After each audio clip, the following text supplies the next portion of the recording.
Are you sure you know a lot about love and relationships? I thought it is more like in movies or books, but not at all, actually. So here's my story.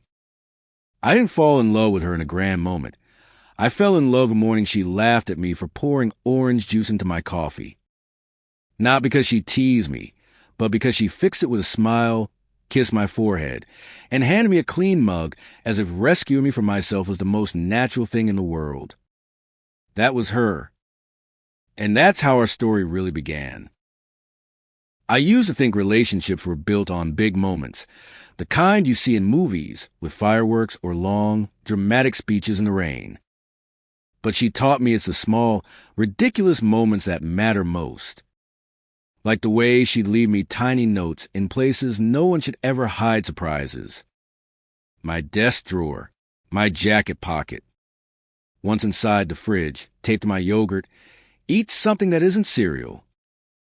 Or the way she pretended to be annoyed when I hummed while I cooked, but later I'd catch her humming the same tune when she thought I wasn't listening. She wasn't perfect. She got moody when she was tired. She stole my hoodies. She took forever to choose a restaurant, even though we both knew we'd end up getting noodles again. But I wasn't perfect either. I got stubborn. I forgot dates. I left dishes in the sink to soak for suspiciously long periods of time.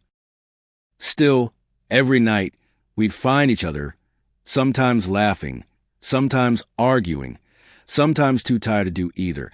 And in those quiet moments, I'd realize how lucky I was. Not because everything was easy, but because everything was real. One evening, when life had been especially heavy for both of us, she sat beside me on the couch, held my hand, and said, "We don't always have to be strong at the same time." That stuck with me. That's the moment I knew she wasn't just my girlfriend.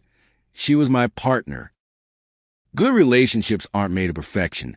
They're made of two imperfect people choosing, again and again, to show up for each other in the small moments.